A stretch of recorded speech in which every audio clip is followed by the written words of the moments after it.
저희는 디지털 자산 시장의 기관 참여와 이제 OTC 산업이 어떻게 진행되는지 좀 말씀을 드리려고 합니다. 일단은 왜 OTC 시장이 크고 있느냐라고 일단 말씀을 드리면, 저희는 일단은 저번에 정책 컨퍼런스에서 산드라 로라는 이제 비트코인 선물 개발 총괄을 했던 담당자가 계셨어요. 이분도 뭐 도이치뱅크나 모건스턴리에서 트레이딩을 하셨던 분이고, CME 그룹에서 실질적으로 저번에 나왔던 비트코인 선물을 개발을 하신 분인데, 비트코인을 실제로 하나의 자산군으로 구상하고 있다라는 표현을 썼습니다. 그 얘기인 즉슨 이제 금융권에서도 자산 배분에 관한 어떤 하나의 옵션으로 비트코인을 고려를 하고 있다라고 생각을 하고 있고요. 그렇기 때문에 OTC 시장은 이제 기관들의 플레이로 성장을 하고 있습니다. 실제로 여기 보시는 이러한 네임들이 다 전 세계적으로 지금 OTC로 유명한 하우스들이고요. 저희가 기관 시장이라 하면은 사실 세 가지가 중요하다고 생각을 합니다. 첫 번째는 OTC 같은 유동성 공급이고, 두 번째는 파생, 왜냐면 해지를 해야 되니까요. 그리고 세 번째는 기관들이 플레이할 수 있는 인프라가 깔려 있어야 됩니다. 그렇기 때문에 이러한 구성 요소들이 없기 때문에 아직 기관들이 못 들어오고 있는 거거든요. 실제로 전통 금융시장에서 장외 거래액은 종류마다 다르지만, 장내 시장이 한 1.5배에서 100배 이상, 특히 채권 같은 경우는 만기가 워낙 다 다양하기 때문에 거의 장내 시장보다는 장외 시장 위주의 거래로 이루어지고 있습니다. 그리고 암호화폐 시장도 역시 장내 시장의 현재 거래액이 한 2~3배에 이를 정도로 크고 있고요. 물론 이 현재 암호화폐 시장의 장외 거래는 지금 기관들이 하고 있는 시장과, 그리고 매수자와 매도자가 직접 만나서 매칭을 하는, 어떻게 보면은 아직까지 좀 그레이 존에 있는 시장이 있습니다. 그래서 이러한 거래 추산액은 사실 어느 정도까지는 정확하게 알 수는 없지만 장내 시장의 2~3배 정도로 추측이 되고 있습니다. 그에 앞서서 이제 암호화폐 산업의 트렌드 변화에 대해서 말씀을 드리면, 전에는 이제 비트코인이 나오고 이더리움이 나오고 나서 그 다음에 뎁스에 관한 내용에 대한 얘기가 정말 많았어요.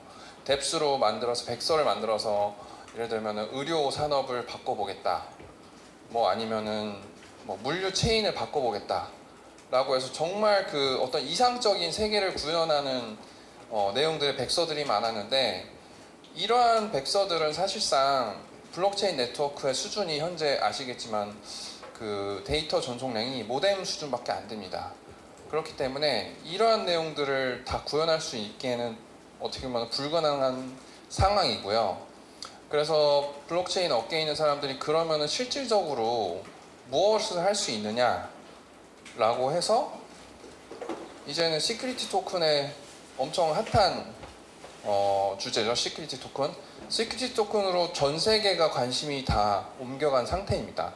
뎁스에 관해서는 거의 이제는 관심이 없다고 보고 있고요. 그런데 이러한 시큐리티 토큰도 거래소에서 해결을 한다기보다는 앞으로 장외 시장에서 거래가 될 가능성이 많습니다. 왜냐하면 시큐리티 토큰 역시 종류가 너무나도 다양하고, 그런 다양한 구성 요소들을 거래소에서 일일이 상장시키기보다는 장외 시장에서 직접 수요자들이 만나서 거래를 하는 시장이 만들어질 가능성이 큽니다. 그래서 기관화의 첫 번째 요소인 이제 거래소가 아닌 OTC 거래, 즉 유동성 공급의 한 측면으로서 어떻게 역할을 하느냐, 이 부분이 이제 저희가 좀 강조하고 싶은 부분 중에 하나인데, 통상적으로 거래소에서 소액이나 수억까지 거래가 가능합니다. 근데 개인들이 거래소에서 거래를 할 때 많아봐야 수억을 거래를 해도 가격이 정말 쉽게 움직입니다. 그렇기 때문에 큰 물량을 하고자 하는 기관들은 거래소에서 거래를 하지 않습니다. 그래서 큰 기관, 통상적으로 10억 이상에서 수천억에 달하는 거래 금액은 실질적으로 저희 같은 체인 파트너스, 오늘 글로벌리 뭐 컨버랜드, 제네시스 같은 OTC 하우스들을 의뢰를 해서 이러한 거래 상대방을 찾아달라고 하거나 직접 북을 운영하는 이런 OTC 하우스들이 그 물량을 다 소화해주는 역할을 하고 있습니다. 이것은 마치 주식시장에서 대주주가 그 물량 자신의 그 주식을 넘길 때 시장 거래소에서 시장에서 모두 이거를 다 팔지 않고 직접적으로 펀드나 아니면은 그걸 매수해줄 상대방을 찾아서 주식 증권회사의 프라임 브로커리에서 그런 상대방을 찾아서 매치시켜주는 역할을 합니다. 그래서 종종 주식을 하시는 분들은 아시겠지만 그런 공시가 나오거든요. 장외로 이만큼이 거래됐고 그 물량은 전체 물량의 1%에 해당한다. 사실 뭐 수천억에 달하는 거나 수조원에 달하는 회사의 그 주식을 1%에 달하는 주식을 시장에서 쏟아냈으면 그 가격은 어마어마하게 떨어졌을 겁니다. 그렇기 때문에 이러한 그 한 가격에 큰 물량을 넘기고자 하는 기관들의 수요가 OTC 시장에서 이루어지고 있다고 보시면 되겠습니다. 두 번째 요소는 또 수탁 서비스입니다. 수탁 서비스가 왜 필요하냐면 현재 비트코인은 거래를 하면은 비트코인을 직접 갖고 와야 됩니다. 실제로 그 뉴스에 전에 보셨으면 아시겠지만 법원에서 40억, 그러니까 30억에 달하는 비트코인을 몰수를 한 적이 있는데 그거를 그 담당자가 서랍에 보관을 하고 있었습니다. 그러니까 그런 분실의 요소, 기관이 예를 들어서 100억, 1000억에 달하는 비트코인을 갖고 있다고 하면은 이런 해킹의 위험 아니면 또 분실의 위험에 대해서 노출될 가능성이 있기 때문에 기관들은 큰 물량을 대신 보관해줄 안전한 서비스가 필요합니다. 그렇기 때문에 빅고라는 아주 유명한 수탁 서비스를 제공하는 회사가 골드만과 갤럭시 디지털에 투자를 받았고요. 이러한 경쟁사로서 코인베이스 그리고 피델리티까지 뛰어드는 시장이 되고 있습니다. 이거를 좀 쉽게 설명드리면 그리고 빅고의 고객들은 정말 저희가 알고 있는 뭐 업빗, 코빗, 뭐 SBI 홀딩스 이러한 정말 큰 기관들의 클라이언트를 가지고 있고요. 저희가 이건 정확히 한국 예탁결제원이 하고 있는 역할로 보시면 됩니다. 이것은 여러분들이 저희가 또 비유를 하지만 주식을 그 HTS에서 매수를 하시면 실질적으로 주식 증권을 집에 가져오시는 분 없으시잖아요. 기관들도 마찬가지입니다. 자기가 갖고 있다라는 것을 확신해줄 어떤 보장 기관이 있고 그 수익에 대해서 그걸 분명하게 해줄 수 있는 그거를 알려줄 수 있는 그 상대방이 있다라는 것은 한국 예탁결제원이고 예탁결제원이 모든 주식과 채권을 보관하고 있습니다. 그리고 그 소유주의 이름만 바꾸는 겁니다. 그렇게 되면 기관의 입장에서는 마음 놓고 안심을 하고 투자를 할 수 있게 되는데 비트코인 시장은 현재 그런 시장이 아직 기관을 받쳐줄 만한 시장이 안 돼 있습니다. 그렇기 때문에 수탁에 관한 서비스에 관심이 엄청 많은 상태이고요. 빅고를 선두로 뭐 코인베이스, 피델리티, 뭐 이제 그 나노S라고 그 아시죠? 거기도 이제 그런 서비스를 제공하기 위해서 준비를 하고 있습니다. 그렇기 때문에 기관들은 자신이 구매를 해도 안전하게 보관을 해줄 수 있는 수탁 서비스가 필요합니다.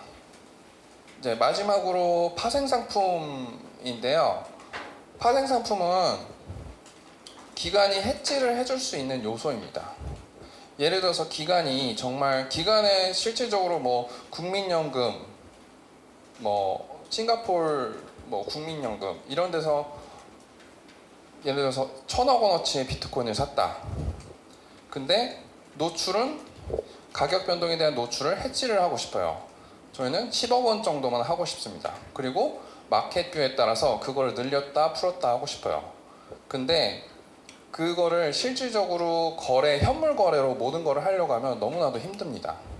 1000억에서 그러면 10억 정도만 남기려고 하면 990억을 팔았다가 다시 사야 돼요. 그러한 일들이 너무 힘들기 때문에 파생 상품을 이용을 하는 겁니다. 파생 상품의 특징 중에 하나는 990억을 직접 결제하면서 샀다 팔 필요 없이 레버리지를 통해서 100억 정도로 예를 들어서 10배의 레버리지를 일으켜서 가격 해지를 할 수가 있습니다.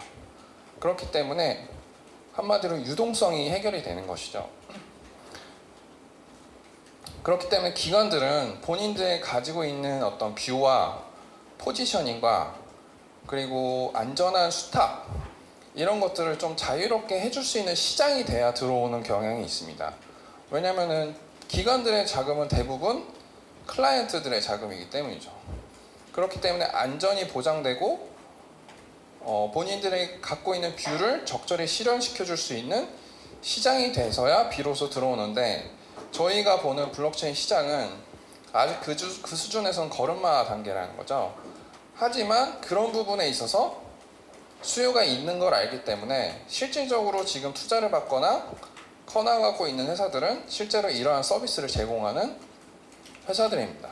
기관들의 파생 상품 시장 역시 빠르게 성장을 하고 암호화폐 파생 시장 역시 빠르게 성장을 하고 있고요. 전 세계적으로 주식 시장의 그 크기를 봤을 때 70조 달러라고 한다면 파생 상품의 시장은 1200조 달러에 달합니다. 근데 암호화폐 시장은 사실 지금 절반도 안 되는 수준으로 파악이 되고 있죠.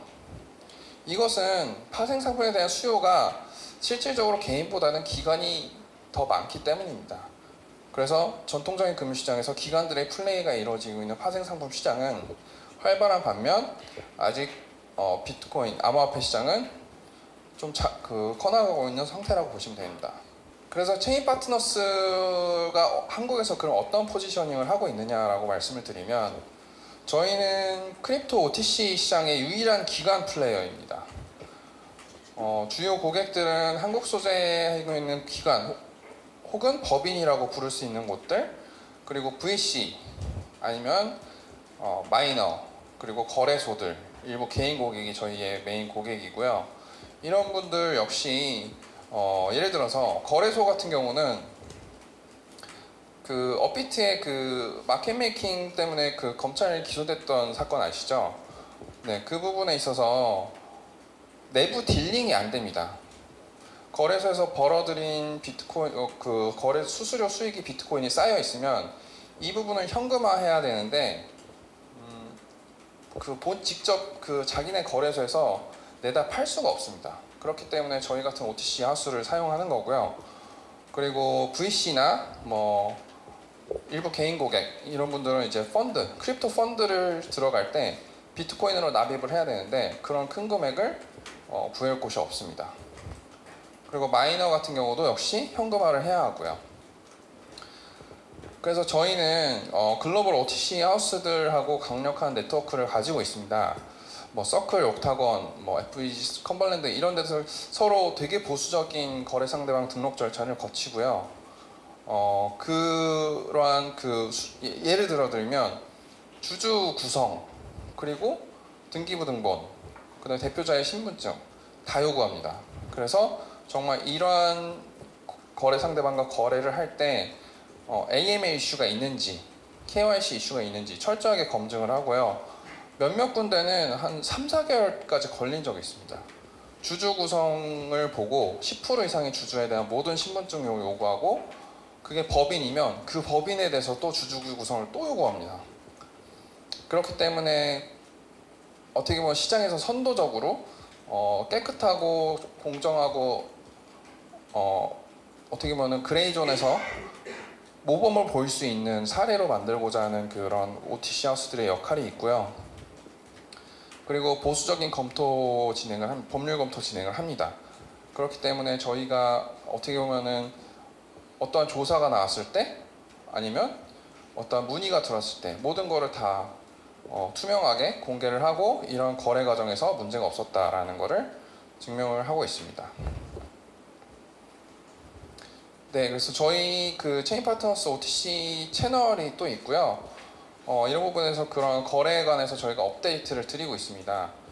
네, 그래서 저희가 정리를 다시 해드리면 아까 세 가지 요소가 있다고 말씀드렸는데 기관이 들어오기 위해서는 유동성 공급이 되어야 하고 파생 상품 시장이 돼 있어야겠고 그런 인프라 중에 하나가 또 수탁이 되겠죠. 그런 세 가지 요소가 적절히 커 나갈 때 비트코인 시장에 기관이 들어올 수 있는 좀 더 큰 시장이 될 거라고 보고 있고요. 비트코인 ETF 역시 그런 인프라 중에 하나입니다. 그래서 저희가 봤을 때는 크립토 시장에 분명히 시간의 문제라고 봅니다. 이러한 인프라들이 깔리고 서비스가 제공되고 하면은 기관들도 그런 큰 몸집을 이끌고 들어올 수 있는 시장이 될 거라고 보고 있고요. 그것도 저는 뭐 3, 4년 안으로는 하나의 큰 변화가 계속 일어나면서 이렇게 시장이 커 나갈 거라고 생각합니다.